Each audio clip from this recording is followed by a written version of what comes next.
ഇത് ഖസാനി ഇമാം പറഞ്ഞ വാക്കാണ്.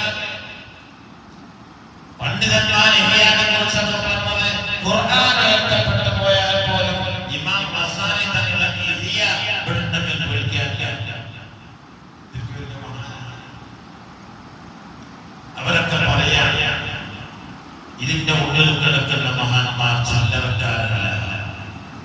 അവർക്ക് അല്ലാഹുവിന്റെ അടുക്കലുള്ള സ്ഥാനമാനങ്ങൾ എത്രയാണോ അതനുസരിച്ച് സിയാറത്ത് ചെയ്യുന്നവരുടെ ബർക്കത്ത് കിട്ടുള്ളൂ.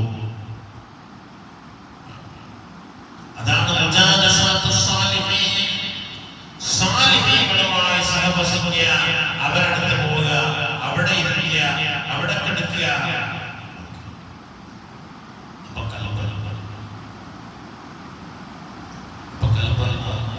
ഈ കൽബിന് കൊടുക്കേണ്ട 5 മരുന്നുകൾ കൊടുക്കുക.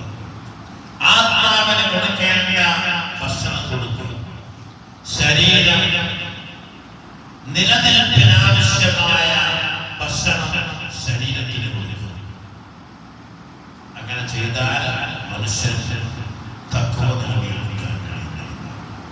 അല്ലാഹു തൗഫീഖ്. അപ്പൊ അതേറ്റവും നല്ല ഒരു സമയമാണ് പരിശുദ്ധ റമദാൻ എന്ന് ഞാൻ പറഞ്ഞു.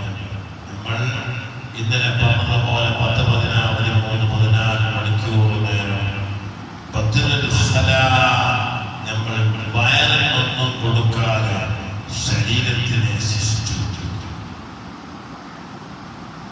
അത് കൊടുക്കാതിരിക്കുമ്പോൾ അക്കൂട്ടത്തിൽ ഖുർആനോദോ അപ്പൊ കൽബൊന്നോട് ശരിയായി. അത് കൊടുക്കാതിരിക്കുമ്പോൾ ആ കൂട്ടത്തിൽ ഖുർആനോദോ ദിക്റുകൾ ചൊല്ലുക, അങ്ങനെയൊക്കെ ചെയ്യുമ്പോൾ കൽബൊന്നുകൂടി റെഡിയായി പഠിച്ചതിലേക്ക് കഴിക്കണം. ആ സമയത്ത് നിസ്കരിക്കുക, എന്നിൽ ആത്മാവും കൂടി നമുക്ക് വൃത്തി. ഈ നിലയിൽ ജീവിക്കുന്നത് ആഖിറത്തിന് വേണ്ടിയാണ്. ആ ചിന്തയിലേക്ക് നമ്മുടെ മനസ്സിനെ അല്ലാണ്ട് അഫലത്തായിട്ട് ഗാഫിലായിട്ട് നമ്മളിങ്ങനെ ജീവിച്ചിട്ടുള്ള കാര്യമില്ല. റഅയ്ത അല്ലദീ യുകദ്ദിബു ബിദ്ദീൻ ഫദാലിക അല്ലദീ യദ്ഉ അൽ-യതീമ വലാ യഹുദ്ദു അലാ തആമിൽ മിസ്കീൻ ഫവൈലുൽ ലിൽ മുസല്ലീൻ الذين هم